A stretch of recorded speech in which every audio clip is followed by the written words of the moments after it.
Hi guys, my name is Lyddie, and today I will be talking about my experience rereading Harry Potter and the Goblet of Fire. So, I'm just going to start off by saying that during my first read through, this was by far my least favorite book. And it's the one I was the most intrigued to see how my feelings would change about it. They really have.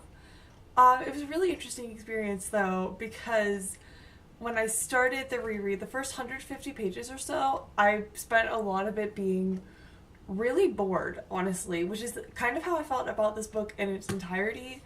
The first time I read it, I know that's a really unpopular opinion. I just didn't enjoy reading about the Triwizard Tournament at all. I just didn't, I was like, I don't care about this stupid tournament.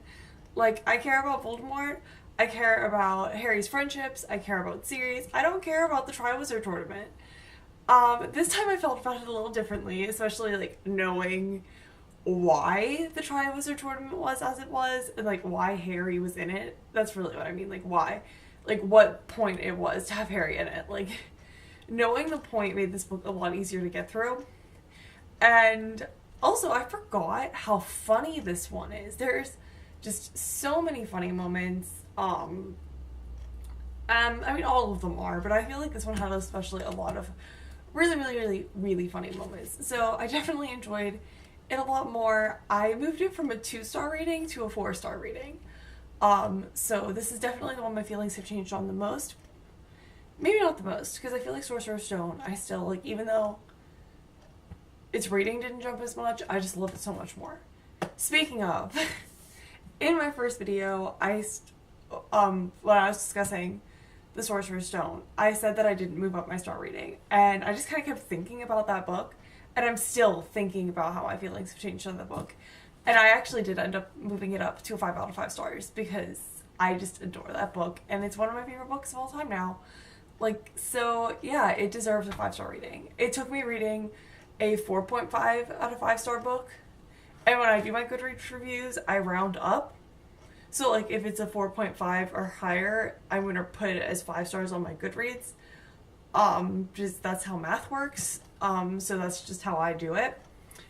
I don't know why, because I don't really like math, so I don't know why I care about how math works in that situation, but I guess I do.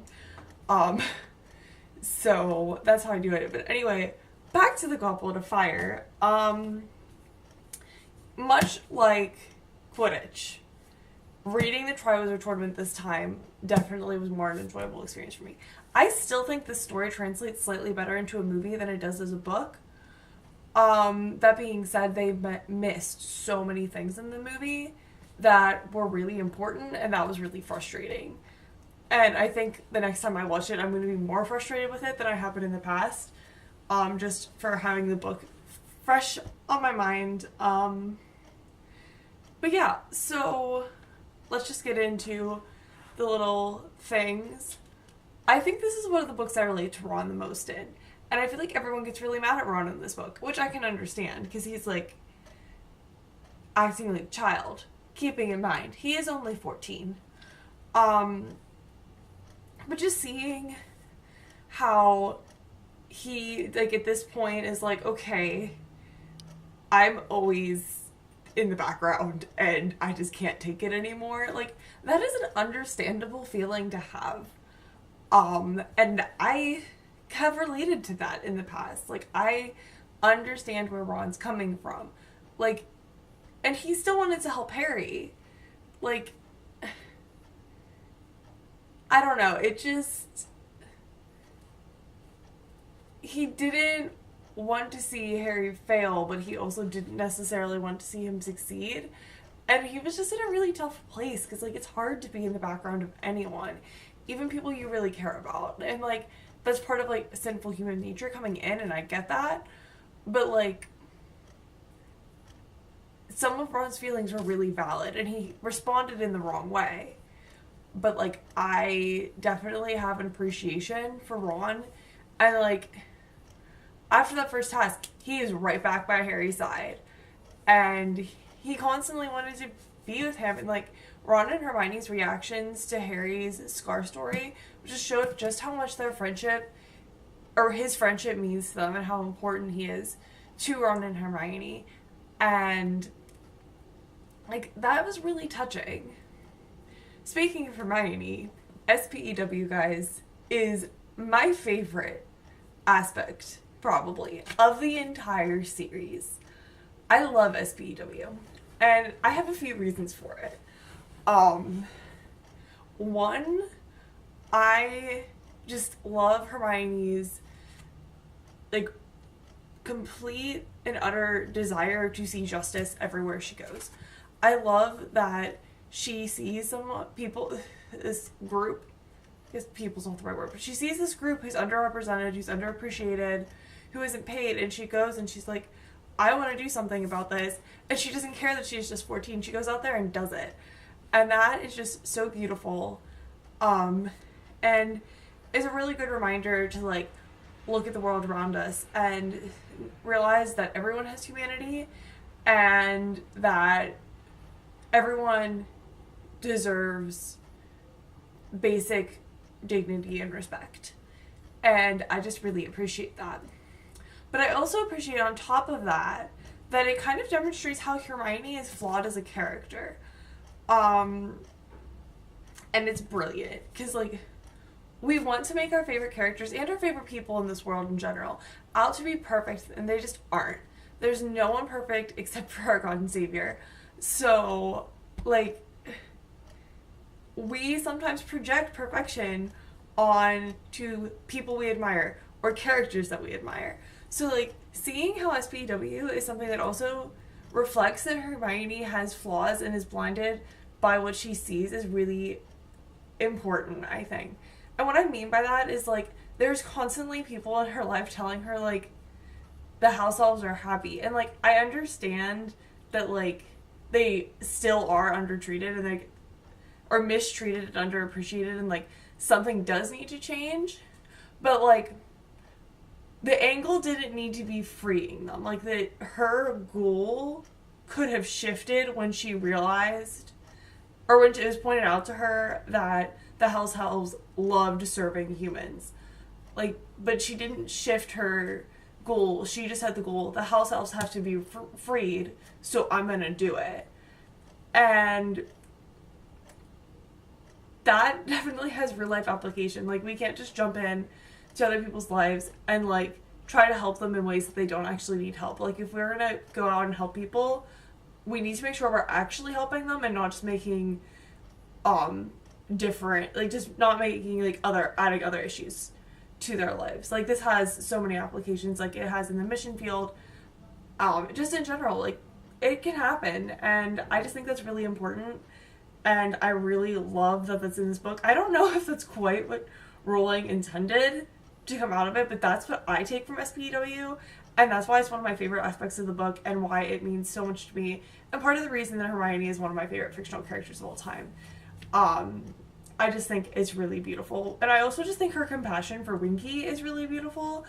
I really can't stand Winky, to be honest. I think she is obnoxious, but I can also sympathize with Winky, and I did a lot more the second read through than I did the first one, because I remember the first time I was just like, I hate Winky so much.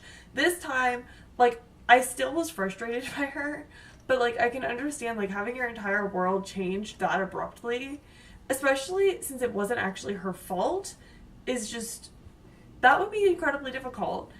But yeah, also, my feelings on Dobby continue to improve in this book. This is the book that I really did start to appreciate Dobby as a character the first time I read through it, so it was fun to experience that again. But yeah, I just definitely, I have so many thoughts and feelings, as I do about most things in life. But yeah, I just really do, I'm so glad I liked this book better this time, because, like, as I said, the first 150 pages, I'm like, is my star rating even going to go up on this one? I kind of knew I rated it a little harshly. I knew it was going to go up at least to a 3 out of 5 stars, because, like, I was like, okay, 2 out of 5 stars is a really low rating. I didn't dislike the book that much. I was just bored. And I'm really glad that I wasn't bored this entire book this time.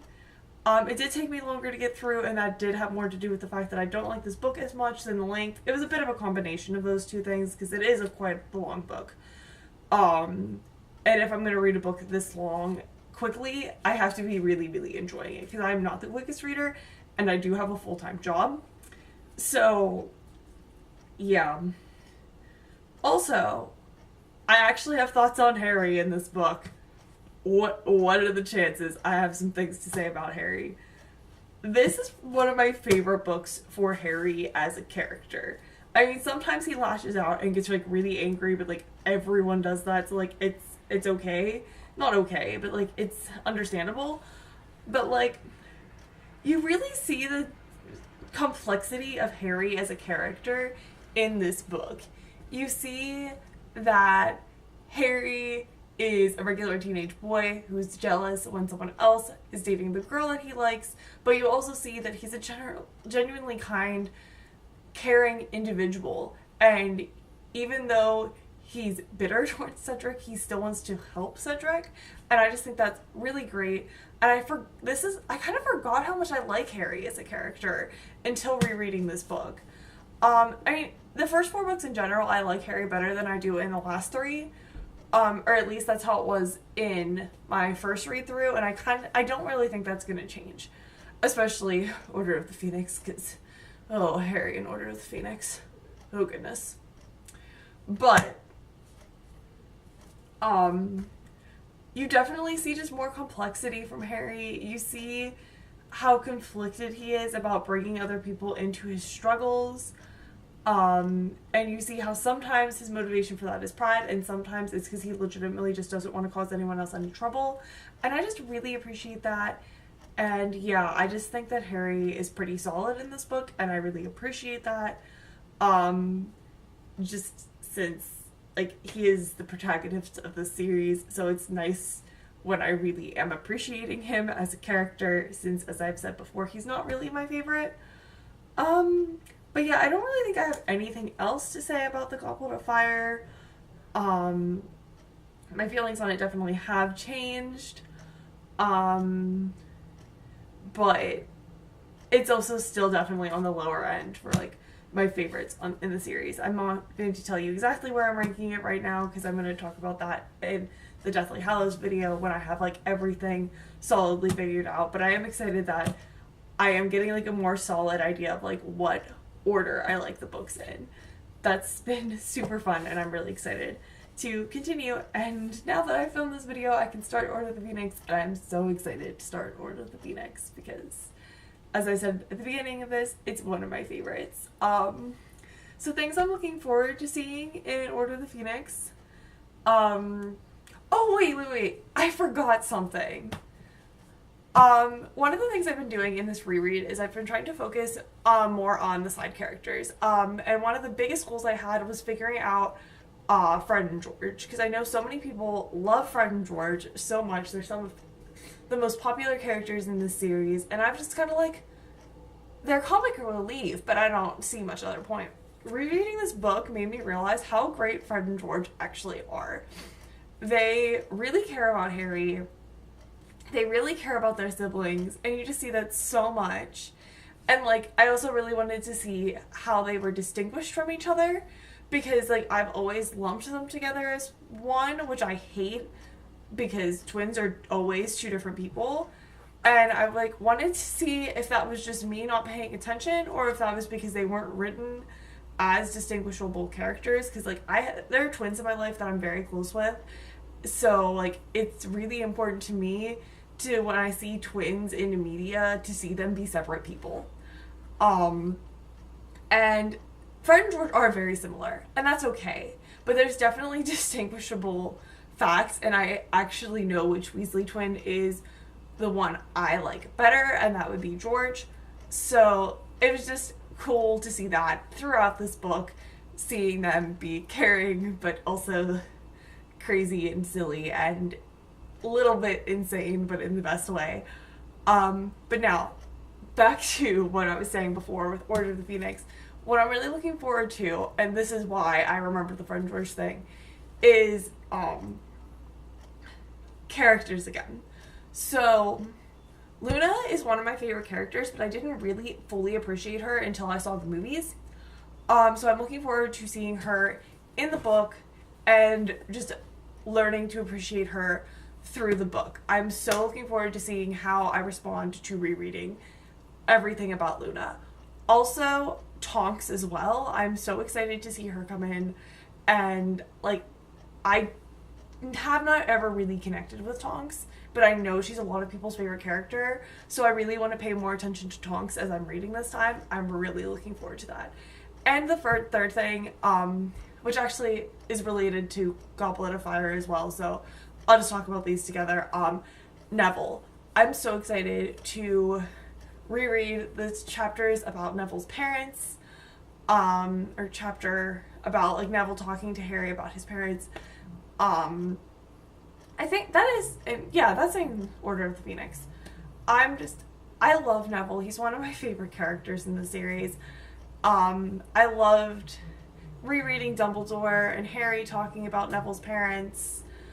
Yeah, it's just really, that aspect of the story is just so sad and so touching and so beautiful, and I'm really looking forward to rereading that.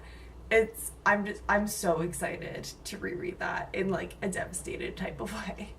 Anyway, that's really all I have now. Sorry, this was a little Mod Podgy, and my voice is, I don't know what's wrong with my voice. Maybe you can't hear the difference, but I can. I think I'm getting a cold, but I will see you on Thursday with a new video, and I hope you have a very lovely day. Bye!